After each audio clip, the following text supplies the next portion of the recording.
దేవుని ఘనమైన నామానికి మహిమ కలుగునుగాక. క్రీస్తునందు ప్రియ సహోదరి సహోదరులారా, మీ అందరికీ ఉదయకాల శుభాలు తెలియజేయుచున్నాను. ఈరోజు ధ్యానాన్ని ప్రారంభించుకుందామా? యోహాను సువార్త 5వ అధ్యాయము, క్షమించండి, యోహాను సువార్త 4వ అధ్యాయము, యోహాను సువార్త 4వ అధ్యాయము 39వ వచనం ఒకసారి చదువుకున్నాను.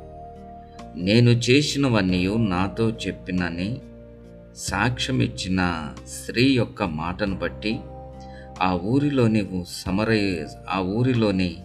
సమరయులలో అనేకులు ఆయన యందు విశ్వాసం ఉంచిరి. దేవుడు తన వాక్యమును మన వినికిడిలో దీవించునుగాక.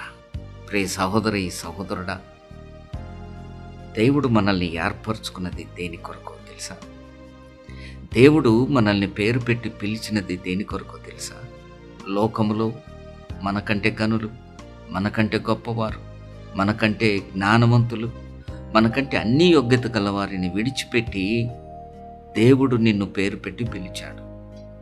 దేవుడు తన స్వరక్తం ఇచ్చి నిన్ను సంపాదించుకున్నాడు. ఎందుకోసమో తెలుసా? ఆయనకు నీవు సాక్షిగా ఉండాలని. ఆయనకు నీవు సాక్షిగా ఉండాలని, నీవు జీవించే చోట, నీ కుటుంబంలో, నీ ఉద్యోగంలో, నీ వ్యాపారంలో, ప్రతి చోట ప్రభువుకు నీవు సాక్షిగా ఉండాలని దేవుని సంకల్పమై ఉంటున్నది.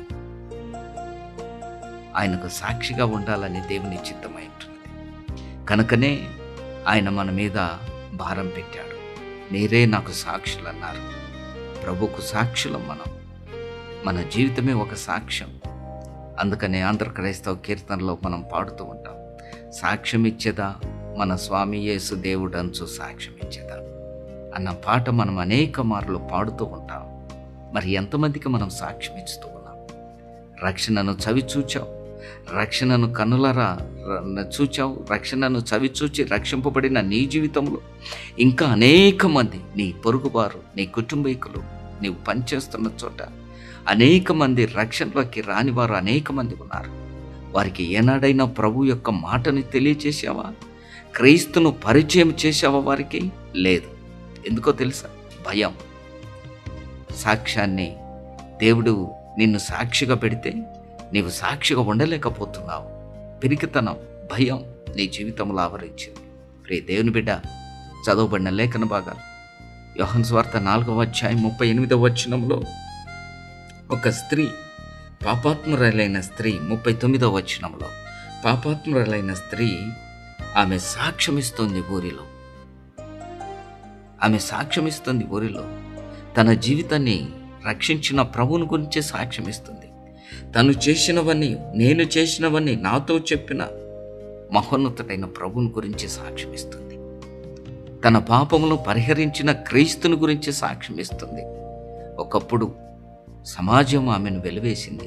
ఊర్లోకి వెళ్ళటానికి భయపడిన ఆ స్త్రీ ఇప్పుడు భయపడలేదు. ఇప్పుడు పరిశుద్ధతతో నింపబడిన ఈ స్త్రీ దేవునికి సాక్షిగా ఉన్నది, క్రీస్తుకు సాక్షిగా ఉన్నది. ఆ సాక్ష్యం ఎంతమందిని నడిపించిందో తెలుసా? ఆ ఊరి వారందరినీ రక్షణలోకి నడిపించింది. ఆ ఊరి వారందరినీ ప్రభు దగ్గరికి నడిపించగలిగిన స్త్రీ ఎంత ధన్యురాలైంది. ప్రియ దేవుని బిడ్డ, ప్రియ విశ్వాసి, ఒకవేళ ప్రభు రాకడ సమీపంగా ఉంటే ఆయన నిన్ను లెక్కడుగుతాడు. ఆయన నిన్ను లెక్కడుగుతాడు. ఎంతమందికి నీవు సాక్షిగా ఉన్నావని, ఎంతమందికి తన నామాన్ని చెప్పావని ప్రభు నిన్ను అడిగితే నీవేం సమాధానం చెబుతావు? ఏం సమాధానం చెబుతావు? ఈ సమరయశ్రీ ఊరిలోకి వెళ్ళింది. ఈమె సుకారం అనే ఊరిలో యాకోబు బావి దగ్గర రక్షింపబడిన ఈమె ఆ రక్షణను సాక్ష్యంగా మలిచింది. ఆ రక్షకుణ్ణి లోకానికి చూపింది, ఊరి వారందరికీ చూపి ప్రభు దగ్గరికి తీసుకుని వచ్చిన ఒక సాధనం. ప్రియ దేవుని బిడ్డ, ఈ ఉదయకాల సమయంలో మనము ఆత్మ పరిశీలన చేసుకుందామా? ఒక్కరికైనా ఈ దినం మనం సువార్త చేద్దాం. ఒక్కరికైనా మనం క్రీస్తుని గురించి సాక్ష్యం ఇద్దాం. భయపడకు, సాక్ష్యమే. అందుకోసమే ప్రభు నిన్ను రక్షించింది. సాక్షిగా ఉంటావా? ప్రార్థన చేద్దాం.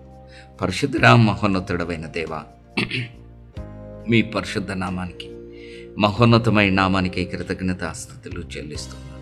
అవును ప్రభువా, ఈ లోకంలో నాయన నీకు సాక్షిగా మేము ఉండటానికి నీ కృపను మాకు అనుగ్రహించమని, మా జీవితాంతం నాయన నీకు సాక్షిగా ఈ లోకంలో మమ్మల్ని నిలబెట్టమని నజరేయుడైన యేసయ్య నామమున అడుగుచున్నాము తండ్రి.